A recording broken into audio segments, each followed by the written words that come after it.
ಇಲ್ಲಿಂದ ಇಲ್ಲಿ ಬರ್ಬೇಕಾದ್ರೆ ವೆಲಾಸಿಟಿ ಇನ್ಕ್ರೀಸ್ ಆಯ್ತು, ಇಲ್ಲಿಗೆ ಬಂದಾಗ ಇದು ಹೈಟ್ ಕಡಿಮೆ ಆಯ್ತು, ಅದಕ್ಕೆ ಇದು ಕಡಿಮೆ ಆಯ್ತು ಎನರ್ಜಿ. ಆ ಕಡಿಮೆ ಆಗಿದ್ದು ಎಲ್ಲಿ ಹೋಗುತ್ತೆ?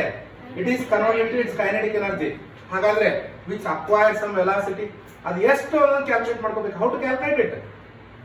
V know that equation v square minus u square is equal to 2as. Instead of a ಏನ್ ತಗೋಬೇಕಿಲ್ಲಿ? g s ಇರೋ ಜಾಗದಾಗ h ಹೈಟ್ h ತಗೋಬೇಕು. ಹೌದಾ?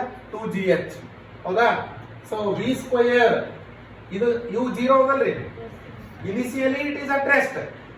ಹೌದಾ? Finally it acquires v.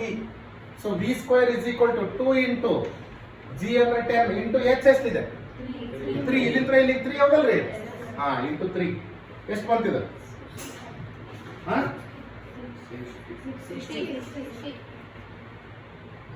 ಅಲ್ಲ, ಇಲ್ಲಿ h 2gh 10 meter per second square ಅಲ್ಲ ಅದು. ಸೊ ಎಷ್ಟು ಬಂದಿದೆ? 60 ಅಲ್ಲ? ಓಕೆ, v ಸ್ಕ್ವೇರ್ ಇಸ್ 60 ನಾ?